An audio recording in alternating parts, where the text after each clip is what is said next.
அப்போ நீங்கள்லாம் யாரை வழிபாடு பண்ணணும் அப்படின்னா லக்ஷ்மி குபேரர் அத்தோட அரைக்காசம்மன். லக்ஷ்மி குபேரர் அரைக்காசம்மன் வழிபாடு அப்படிங்கிறது நீங்கள் முடிஞ்ச அளவுக்கு லக்ஷ்மி குபேரரை வீட்டுக்கே கொண்டு வந்து வழிபாடு பண்ணுங்க. ஏன்னா அந்த செழிப்பு அப்படிங்கிறது, அந்த லக்ஷ்மிங்கிறது உங்கள் வீட்டில் தங்கணும். விருச்சிக ராசிக்காரங்க பெரும்பாலும் வரலட்சுமி சீக்கிரமா வெளியே டிஸ்ட்ரிபியூட் கொடுக்கறது, வந்துச்சுனாலே அதை கையில் வச்சுக்கணும், பற்றி வச்சுக்கணும், அதை சேர்த்து வச்சுக்கணுங்கிறதே இருக்காது. யோசிக்காம செலவு பண்ணுறதும் விருச்சிக ராசிக்காரங்க தான் ரொம்ப அதிகம்.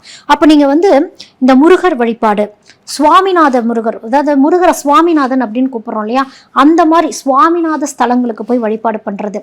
சனீஸ்வரருக்கு விளக்கு போட்டுட்டு ஆஞ்சநேயரை வழிபாடு பண்ணுறது, ஆஞ்சநேயருக்கு வெத்தலை மாலை வாங்கி சாத்துறது, சனிக்கிழமையாச்சுன்னா ஆஞ்சநேயரை போய் சாஷ்டாங்கமாக வழிபாடு பண்ண ஆரம்பிக்கிறது, அங்கே கொடுக்குற அன்னதானங்களை வாங்கி சாப்பிட்டு வர்றது, ஓம் ஹனுமந்தே நம அப்படின்ட்டு வழிபாடு பண்ணிட்டு வர்றது.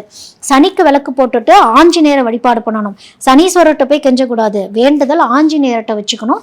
முருகரை வழிபாடு பண்ணணும். அதாவது முருகரையும் ஆஞ்சநேயரையும் எதுக்கு வழிபாடு பண்ணணும்னா, சீக்கிரம் நான் கொடுத்த கடன் எனக்கு வரக்கும், நான் கடனை திருப்பி அடைக்கிறக்கும், அந்த கடன் சரியாகிறதுக்கு அப்படிங்கிற அந்த கடன் தொல்லையிலிருந்து விடுபடுறதுக்காக நீங்கள் முருகர் வழிபாடு, ஆஞ்சநேயர் வழிபாடு. பணம் வரணும் இல்லையா, அதுக்கு லக்ஷ்மி குபேரர் வழிபாடும் அரைக்காசம்மன் வழிபாடும்